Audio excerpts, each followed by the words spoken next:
Subscribe कीजिए doctor Ranjeet Kumar Singh IAS channel को और साथ ही साथ बेल आइकन को भी दबाइए अपने यूपीएससी और अदर स्टेट पीसीएस की एग्जाम की तैयारी को द बेस्ट करने के लिए। 100 में अगर देखा जाएगा तो 95% क्वेश्चन जो है इसी चैप्टर से होता है। प्रियम्बल को 3 दिन के अंदर आपको पूरा कंठस्थ हो जाएगा, याद हो जाएगा, लेकिन इस फॉर्मूला से सब याद हो जाएगा।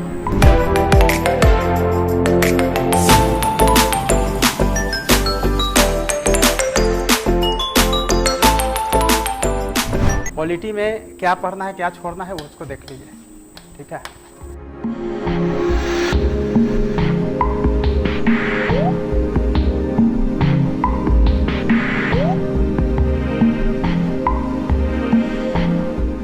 Directive principle of DPSP, okay. Fundamental duties, okay. 5 president,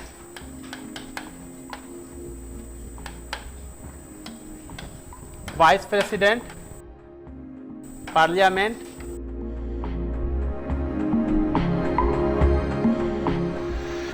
supreme court. Note कर लिए सब लोग? Preamble, fundamental rights, directive principle of states, fundamental duties, president, vice president, parliament, supreme court, amendment जिसको हिंदी में कहते हैं संविधान संशोधन, 10 शेड्यूल जिसको कहते हैं अनुसूचियां,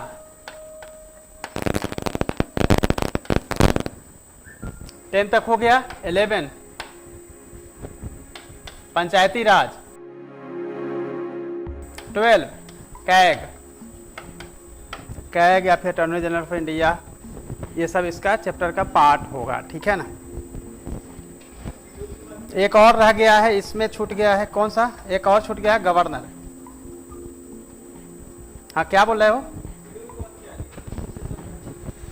शेड्यूल पंचायती राज है, 12 नंबर में कैग है, उसके बाद 13 में जो है गवर्नर है। क्लियर है? ये वो चैप्टर है जिसमें पूरे जो भी एग्जाम हो, यूपीएससी, बीपीएससी, स्टेट पीसीएस या फिर कोई भी एग्जाम देने जाएंगे, उसमें पॉलिटी से अगर क्वेश्चन आता है तो मैक्सिमम 100 में अगर देखा जाएगा तो 95% क्वेश्चन जो है इसी चैप्टर से होता है। इसी जो 13 चैप्टर हमने बताया है इसी से होता है, ठीक है। क्या हुआ? 5 क्वेश्चन नहीं, हाई कोर्ट से नहीं आएगा, सुप्रीम कोर्ट से आएगा। क्या हुआ? इंटर स्टेट रिलेशन से कभी आएगा कभी नहीं आएगा, इसलिए मैंने इतना ही रखा है इसमें। देखो इसमें क्या करना है मैं बता देता हूँ।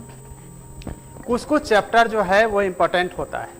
जैसे आप देखेंगे चुनाव आयोग, इलेक्शन कमीशन, जब इलेक्शन का टाइम चल रहा होगा, कभी लोकसभा, राज्यसभा, सॉरी लोकसभा का जब इलेक्शन होता रहता है तब उस समय थोड़ा रहेगा कि हाँ इलेक्शन कमीशन से क्वेश्चन आ सकता है, अदरवाइज क्वेश्चन की संभावना जो है बिल्कुल नहीं रहती, ठीक है। ये वो कोर्ट सेक्टर है जहाँ से ही सब क्वेश्चन आते हैं। अगर 10 क्वेश्चन पूछता है यूपीएससी में और 9 अगर इसमें से आता है तो एक क्वेश्चन के लिए बहुत सारे चैप्टर पढ़ने की कोई ज़रूरत नहीं है। उसी तरह बीपीएससी में यदि 15 क्वेश्चन आता है पॉलिटी से तो इसमें से 12 से 13 क्वेश्चन इसी में से होगा, 12 चैप्टर से ही 13 चैप्टर से होगा। तो 1-2 क्वेश्चंस के लिए कहीं और इतना सारा मोटा, टोटल अगर देखेंगे तो 85 से 86 इसका चैप्टर है। 85 to 85 चैप्टर्स, 85-86 चैप्टर्स है। 85-86 चैप्टर पढ़ने के बजाय हमें कम पढ़ना चाहिए, ठीक है। और सिलेक्शन के लिए यदि इतने आपको नॉलेज हो जाता है तो रेस्ट का जो 2-3 क्वेश्चन जिसको बनाना है वो इसी के आधार पे वो भी सही हो जाता है। उसका रीज़न यह होता है कि हमें पता होता है कि ये पूरा का पूरा सेक्शन है।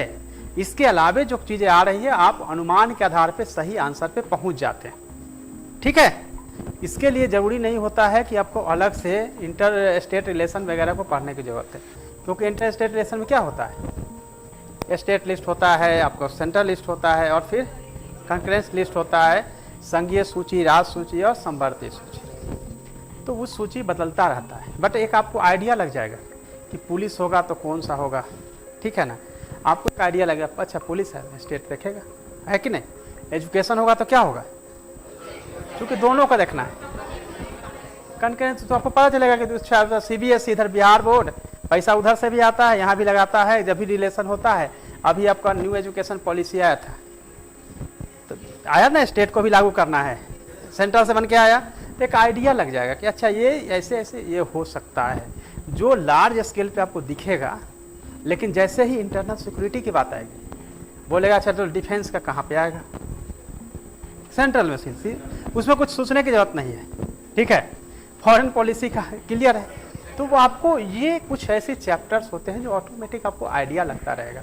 लेकिन इसके लिए बहुत अपना समय गंवाने से अच्छा है किसी को इतना ही देखा जाए, ठीक है ना। ये इस चैप्टर से संबंधित जो है कुछ फार्मूला वगैरह आप लोग बना सकते हैं, क्रिएट कर सकते हैं, बहुत सारे फार्मूला वगैरह जो है आपको मिल जाएंगे, जिसको कि हम उसमें आप बता देंगे कि कौन सा फार्मूला कहाँ पे कैसे आप सेट करेंगे, कैसे याद करेंगे, तो वो भी हम लोग वहाँ से कर सकते हैं। कमेंट वगैरह बहुत सारा आ रहा है क्या,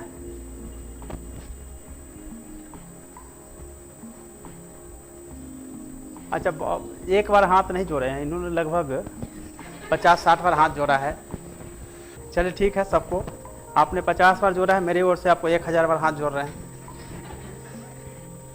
चलिए आप लोग का जो लाइव है, जिनका क्वेरी वगैरह है या फिर जो क्वेश्चन वगैरह हम बाद में ले लेंगे, आपस में भी बात कर रहे हैं, किसी को कुछ प्रॉब्लम चल रहा है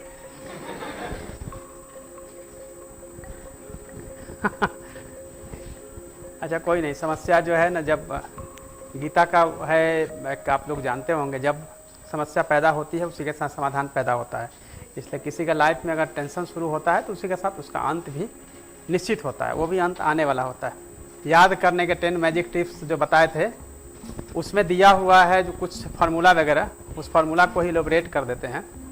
देखिए क्या होता है कि प्रीएम्बल आपको सबसे पहले याद करना होगा। याद करने से, अगर प्रीएम्बल को अगर आप याद कर लेते हैं, याद करने का बोलेंगे सर बहुत टफ है, बहुत ईजी है। प्रीएम्बल को इंग्लिश या हिंदी में उसको कुछ नहीं करना है, उसका किताब में से जस्ट जीरोक्स करा लेना है, और उसको हम जहाँ भी बेडरूम है या फिर स्टडी रूम है वहाँ पे चिपका देंगे, ठीक है। तीसरे दिन आप बोलेंगे कि हमको याद हो गया, चौथे दिन की जरूरत नहीं है। याद करने का सिंपल फार्मूला जो भी लाइव देख रहे हैं उनको ही बता रहा हूँ। प्रीएम्बल को 3 दिन के अंदर आपको पूरा कंठस्थ हो जाएगा, याद हो जाएगा। अच्छा, उसको याद करने के पीछे का रीजन यह होता है कि जब आप मेंस में लिखेंगे तो प्रीएम्बल याद रहेगा तो बहुत सटीक लिखिएगा, ठीक है। अब उसके बाद 42वां संविधान संशोधन कुछ हुआ ना, जोड़ा गया था ना, तो वो आप उसमें कर पाएंगे। तो एक एक चीज जो है, पंथ निरपेक्षता, समाजवाद से लेकर सभी पॉइंट्स उसमें दिए गए हैं। यानी प्रीएम्बल जो है वो पूरी तरह से पूरे संविधान का एक सार है, ठीक है ना। और जैसे कि 32 आर्टिकल को कहा जाता है संविधान का, उसी तरीके से यह जो है संविधान का पूरी तरह से पार्ट है। ये क्लियर ना, इंट्रोडक्शन पूरा है। संविधान में क्या है सब कुछ इसमें दिया हो।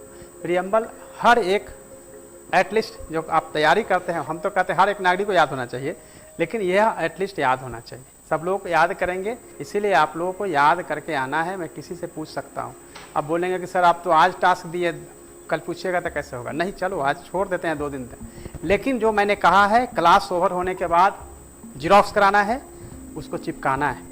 कहाँ कहाँ? बेडरूम में, स्टडी रूम में, किचन जहाँ कुकिंग करते हैं वहाँ, और बाथरूम में। ये 4 जगह पे उसको चिपका देना है। तीसरे दिन अपने आप याद हो जाएगा। थोड़ा सा उसको इनलार्ज करके बड़ा सा, पक्का याद हो जाना चाहिए, ठीक है। तब आपको हम समझेंगे कि हाँ चलिए याद हो रहा है। चलिए तो हम ऐसा करते हैं, कुछ फार्मूला वगैरह जो है आप लोगों को इलैबोरेट कर देते हैं। जो लोग, बहुत छोटा दिख रहा है ना, चलिए दिख रहा है सब। ये जो है फार्मूला वो है गवर्नर का है, ठीक है। अब कहेंगे कि ये जो फार्मूला है उसको भी याद करने का बहुत इजी तरीका है। कुछ नहीं करेंगे, आप घर पहुंचने के बाद इसको, स्लाइड को वो करिएगा, स्क्रीनशॉट कर लीजिएगा।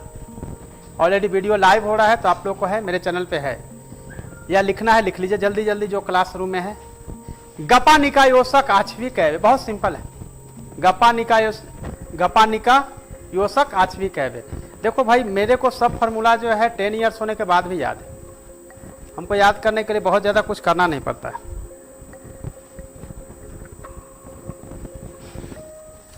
भारतीय संविधान के आर्टिकल किसमें गवर्नर की चर्चा की गई है?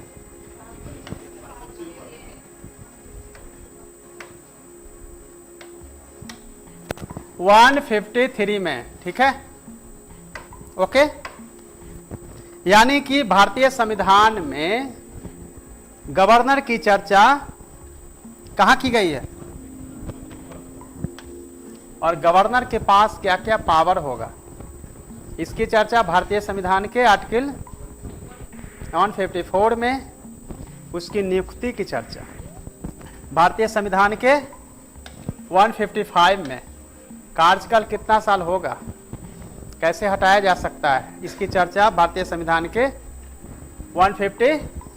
इसमें हो क्या रहा है, आर्टिकल अपने आप बढ़ रहा है और भारतीय संविधान में गवर्नर की जो सीक्वेंस वाइज चर्चा की गई है, सीक्वेंस वाइज जो बताया गया है वो भी सीक्वेंस में बढ़ रहा है ना, सीक्वेंस में नहीं बढ़ रहा है, ताकि आप ऊपर नीचे नहीं लिखे। मेंस जब लिखना होगा तो ऐसा नहीं कि गवर्नर होता है और सीधे उसके कार्य पे आ गए, चाहे उसके आप सीधे नियुक्ति के बारे में चर्चा किए या योग्यता शर्त योथ के बारे में चर्चा करते हैं। इसमें आप देखेंगे आर्टिकल अपने आप बढ़ रहा है, 53, 54, 55, 100, 153, 154, 155, 156, 157, 58, 59, 60, 61, 62, 63, 64, आर्टिकल में कहीं कोई ब्रेक नहीं है। और यदि हम ये याद कर लेते हैं केवल गपानिका योसक योसक हो गया, आचवी कहवे, इतना हम अगर याद करते हैं तो हमारे इसी फार्मूला पे 1, 2, 3, 4 4 वर्ड में पूरा का पूरा गवर्नर जो है समेट दिया गया है, दो तरीके से, एक तो सीक्वेंस वाइज है, आर्टिकल वाइज है। आया समझ में? किसी को कंफ्यूजन है? जिसका इंग्लिश है उसका क्या है, इंग्लिश वाले अपने हिसाब से बना लेंगे या फिर इंग्लिश में हम नेक्स्ट में इंग्लिश का क्लास जब इंग्लिश मीडियम में इंग्लिश में ही कर देंगे। अब चूंकि हिंदी में आप लोग मैक्सिमम हिंदी वाले हो तो इसलिए से पढ़ा रहे हैं। ग का मतलब गवर्नर, पा का मतलब पावर, नी का मतलब नियुक्ति, का मतलब कार्यकाल, योग का मतलब योग्यता, स का मतलब शर्तें, मतलब क्या क्या योग्यता होगा, कैसे बनेगा, उसके लिए क्या क्या कंडीशंस है। ओथ, क का मतलब भारतीय संविधान में कसम की कहीं चर्चा नहीं, ओथ की चर्चा है, शपथ की चर्चा है, इसलिए ओथ समझिएगा। हमने फार्मूला बनाने के लिए इसे क लिख दिया है। उसके बाद आपात स्थिति में क्या क्या पावर है, क्षमादान की शक्ति, भारतीय संविधान। अब कल को आपको याद नहीं करना पड़ेगा कि 161 में दिया हुआ है, आप सीधे उंगली पे बैठाइएगा, ग पा नी का योसक आ छ वी कहवे। अगर मान लेते हैं कि आपको समझना है क्षमादान का, छ जहां आएगा ग पा नी का योसक, योसक ग पा नी का योसक छ आ गया, तो हमारा कितना हुआ, 1 2 3 4 5 6 7 8वां आया है, 1 2 3 4 5 6 7 8, 8वां 9वां आ रहा है, गप्पा निका योसक आचवी कहवे, अच्छा यहाँ पे आ रहा है, ठीक है। 1 2 3 4 5 6 7 8 9, 161, 153 से स्टार्ट, ठीक है, क्लियर है ना। उसी तरीके से उसके पावर में जो विस्तार का है उसमें है कैबिनेट की चर्चा, चूंकि कैबिनेट का शीर्ष होता है, उसकी वेतन कितनी होगी 164 में दिया गया है। तो यह है गवर्नर का। सबसे अधिक टफ कौन सा होता है आर्टिकल, जिसको याद करना बहुत मुश्किल होता है, डायरेक्टिव प्रिंसिपल ऑफ स्टेट का, उसका सबसे अधिक टफ होता है ना।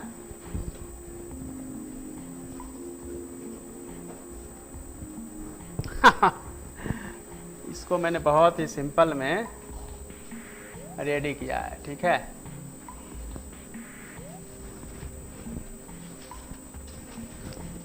डायरेक्टिव प्रिंसिपल ऑफ स्टेट राज्य के नीति निर्देशक सिद्धांत या तत्व, राज्य के नीति निर्देशक तत्व डायरेक्टिव प्रिंसिपल ऑफ स्टेट का जो है फॉर्मूला है, वाक्य सभी परलोप कुभा नासी द्विपय स्फीर्षा। ये पूरा फॉर्मूला ऐसा लगेगा कि कोई संस्कृत का श्लोक है, बट ये राज्य के नीति निर्देशक तत्व पूरा का पूरा एक ही फॉर्मूला में है। और अगर वर्ड देखेंगे तो मैंने जैसे गवर्नर का 4 वर्ड बताए थे, उसी तरीके से इसमें भी 4 वर्ड है, 1 2 3 4 शब्द 4 वर्ड में ही पूरा का पूरा डायरेक्टिव प्रिंसिपल ऑफ स्टेट दिया हुआ है। वाक सभी परलोप कुभा नासी दुपय स्पृशा। ठीक है, इसको क्या करेंगे कि हम इसको कम से कम 100 बार बोलेंगे, घर में जाकर 100 बार इसको बोलेंगे। वाक सभी परलोप कुभा नासी दुपय स्पृशा। 100 बार बोलने के बाद ये अपने आप याद हो जाएगा। ठीक है, इस फार्मूला को भी हम लोग अपने बाथरूम से लेकर अपने बेडरूम तक इसको चिपका देंगे, जैसे पहले का बताया था उसी तरीके से ये अपने आप याद हो जाएगा। ठीक है, आज हम 3-4 आपको बताएंगे, उसके बाद जो हमने 13 चैप्टर 14 चैप्टर बताए हैं, सारे चैप्टर का हम फार्मूला लेकर आपके सामने आएंगे। क्लियर है? ताकि आपका पूरा का पूरा इजी हो जाए। इसको एलोबरेट कर दें। देखिए, वैसे भारतीय संविधान में राज्य के नीतिगत तत्व डायरेक्टिव प्रिंसिपल ऑफ स्टेट जो है आर्टिकल 36 से शुरू होता है ना, लेकिन उसमें राज्य के नीतिगत तत्व राज्य का डिफिनीशन किया गया 36 में। इसलिए 36 में पहले से पता है कि ये राज्य के नीतिगत तत्व और स्टेट का डिफिनीशन, इसलिए हमने उसको छोड़ के आगे से हम लेके आएंगे। 37 से स्टार्ट करते हैं। वैसे स्टार्ट 36 से होता है, इसलिए कंफ्यूज मत करिएगा। ठीक है, वाक सभी परलोप कुभा, वाक सभी परलोप कुभा नासी दुपैवैव स्पृशा। वाक का मतलब होता है बाध्य नहीं किया जा सकता है। राज्य के निश्चित तत्व को, जो जितने तत्व दिए गए हैं, जितने भी राज्य को एक गाइडेंस दिया गया है, उसको लागू करने के लिए सुप्रीम कोर्ट भी बाध्य नहीं कर सकती है, भारत सरकार को नहीं कर सकते कि इसको लागू करिए, जितना भी चीज में दिया गया है। पहला ही कंडीशन यही है 37 में। उसके बाद क से कल्याणकारी है, मुझे लगता है थोड़ा कट गया है नीचे, नहीं कोई बात नहीं, यहां मैं लिख देता हूं।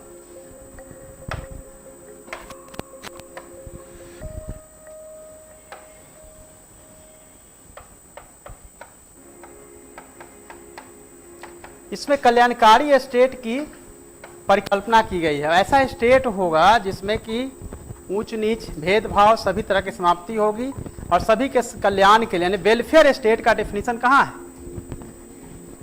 38 में दिया गया है। ठीक है, 39 में समान वेतन के लिए समान कार्य समान वेतन, यानी महिलाओं के साथ कोई भेदभाव नहीं किया जाएगा। जितना पुरुषों को दिया जाएगा सैलरी, उतनी ही महिलाओं को भी दिया जाना है। समान कार्य समान वेतन की चर्चा ये तो लागू भी है 39 में। आप देखेंगे पूरे फार्मूला में लास्ट में जो आएगा वो पहले वाले का जस्ट एक्सटेंशन होगा। आपको देखना है भा भी है तो 43 के क है, वह जो है 48 का क है, याद रखिएगा। तो 3 ऐसे हैं जो कि जस्ट पहले वाले आर्टिकल का जस्ट लाइक एक्सटेंशन है। क्लियर? तो क से कल्याणकारी बता दिया, स से समान का समान वेतन, बी का मतलब है विधिक सहायता। जो कमजोर है, जो गरीब है, उनको आपको विधिक सहायता देनी है, आपको लीगली जो है मदद करनी है। आप कहीं कोर्ट में जाएंगे तो बहुत सारे लीगल सेल बने हुए हैं जहां गरीब है जिनको कि विधिक परामर्श वगैरह फ्री में दिया जाता है, और हाई कोर्ट में भी है और लोअर कोर्ट में भी।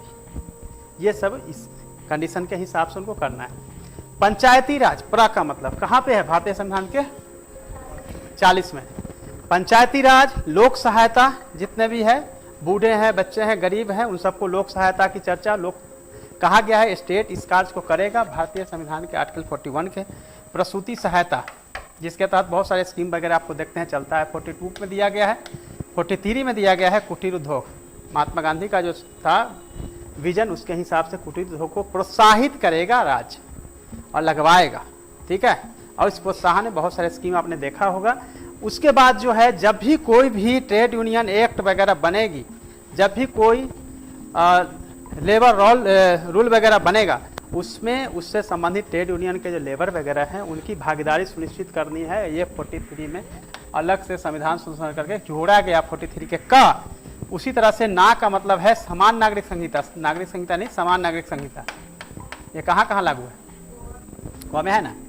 44 में है शिक्षा राज्य को प्रोवाइड करना है 6 to 14 ईयर्स तक का, 6 से 14 वर्ष के बच्चों को निःशुल्क निवास शिक्षा देनी है। इसकी चर्चा भारतीय संविधान के 45 में है। इस पे और जोर देने के लिए जब संविधान संशोधन किया गया, कौन सा संविधान संशोधन? 86 संविधान संशोधन द्वारा 45 के ए भी जोड़ा गया है।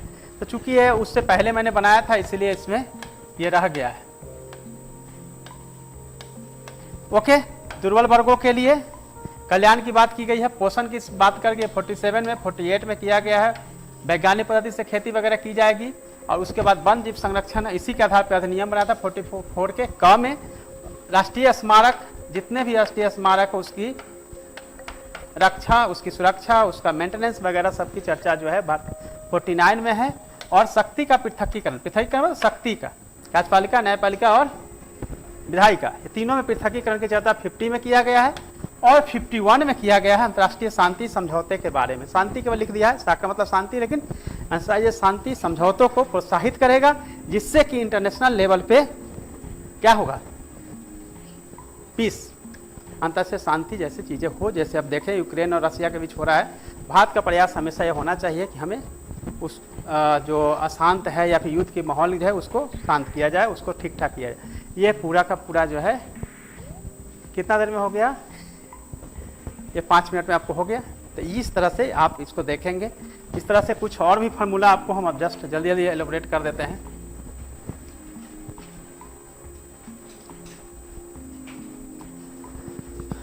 गपानी का योसक हो गया है, प्रेसिडेंट का कर देते हैं।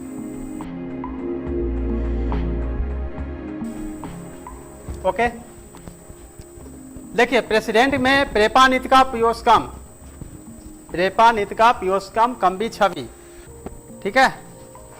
आर्टिकल, भारतीय संविधान के किस आर्टिकल में गवर्नर की, प्रेसिडेंट की चर्चा की गई है, यानी कि प्रेसिडेंट भारत के एक राष्ट्रपति होंगे।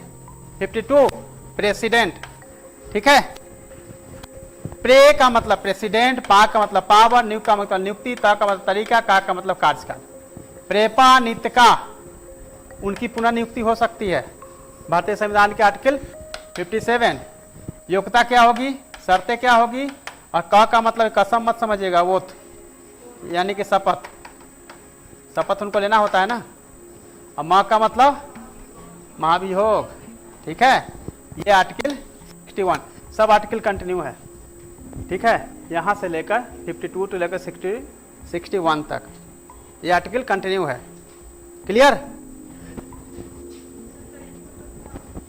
हाँ, तरीके उनके चुनाव का तरीका है ना, एकल संक्रमणीय मत प्रणाली, उसी की बात उसमें की गई है। क्लियर है ना? योग्यता शर्तें वगैरह है ना कि भारत का नागरिक हो, और बाकी जो है उम्र का सब कुछ उसमें दिया गया है।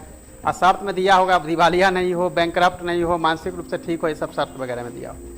तो वो तो डिटेल हम नहीं कर रहे हैं, आप लोग पढ़ लीजिएगा, आपको हम इजिली आपको एक बार में कर रहे हैं। कंटीजेंसी, राष्ट्रपति को कंटीजेंसी के बारे में कि उनको आपात स्थिति में जो है विवाद की स्थिति में क्या होगा।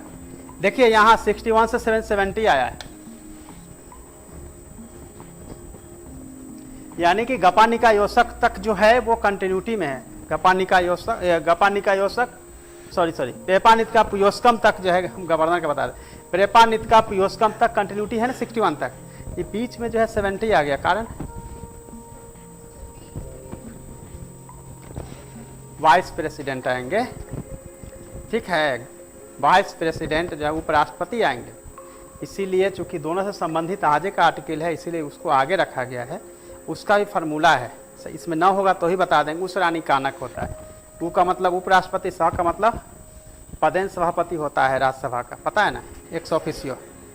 उस रा का मतलब राष्ट्रपति के रूप में काम करेगा, उसका नी का मतलब नियुक्ति, ठीक है ना, पता है ना। लोकसभा राज्यसभा कौन करेगा, हाँ जो निर्वाचित, वो तो दोनों उसमें पार्टिसिपेट करेंगे। का मतलब कार्य का, न से मतलब नशक शक्ति, आर्थिक शक्ति है। का मतलब उसका कसम मतलब फिर नहीं है, शपथ होगा, शायद आगे होगा। उसके बाद कंटीजेंसी में उनकी क्या क्या पावर्स है, वो है विवाद की स्थिति में क्या होता है, राष्ट्रपति के चुनाव का विवाद का मतलब कौन निवादन करेगा, सुप्रीम कोर्ट। क्लियर, बहुत अच्छा। क्षमादान आर्टिकल 52, और ये विस्तार टाइम टू टाइम जो है कैबिनेट के पावर्स का विस्तार वगैरह जो है उसकी 73 में चर्चा की गई। क्लियर है? बहुत जल्दी में आपको बता दिए हैं। और भी है कि नहीं? ये तो मौलिक कर्तव्य आ गया है, उपराष्ट्रपति भी है। ये लीजिए, उस रानी कानक मैंने बताया था अभी, देखिए 63 से स्टार्ट होता है। उपराष्ट्रपति की चर्चा भारतीय संविधान के 63 में किया गया। वाइस प्रेसिडेंट, पदेन सभापति, स का मतलब सभापति, उप राष्ट्रपति, रा का मतलब राष्ट्रपति के रूप में काम करेगा। कब कब करता है पता है ना? राष्ट्रपति नहीं होंगे, किसी स्थिति में हो सकते हैं। राष्ट्रपति विदेश की यात्रा पे हो, या फिर अक्षम हो, बीमार हो, या पद से हटाए गए होंगे, या हट गए होंगे, या चुनाव में विलंब हुआ, उपराष्ट्रपति वहाँ पे काम करेंगे, या अचानक उनकी मृत्यु होती है, कोई भी कंडीशन में। नियुक्ति का तरीका, क का मतलब कार्यकाल, न फिर से वो नियुक्त हो सकता है उपराष्ट्रपति। और फिर ओथ की चर्चा 69 में। सब आर्टिकल जो है कंटिन्यूटी में है, ये पूरा कंटिन्यू है। देखिए उपराष्ट्रपति का उसरानी कानक, इजी है तो और भी पढ़ा देंगे नेक्स्ट क्लास में। आपके टीचर भी वेट कर रहे हैं। आपने देखा होगा बहुत सारे, सभी जो 13 का 13 है, अगर मैं 5-6 घंटा पढ़ाऊंगा तो आपका पूरा पॉलिटी तैयार हो जाएगा, जो कि आप लोग महीनों और सालों तक पढ़ते हैं, है कि नहीं? और याद भी नहीं होता है। पढ़ना तो ठीक है, याद भी नहीं होता है, लेकिन इस फॉर्मूला से सब याद हो जाएगा। हैप्पी? चलिए, ऑल द बेस्ट।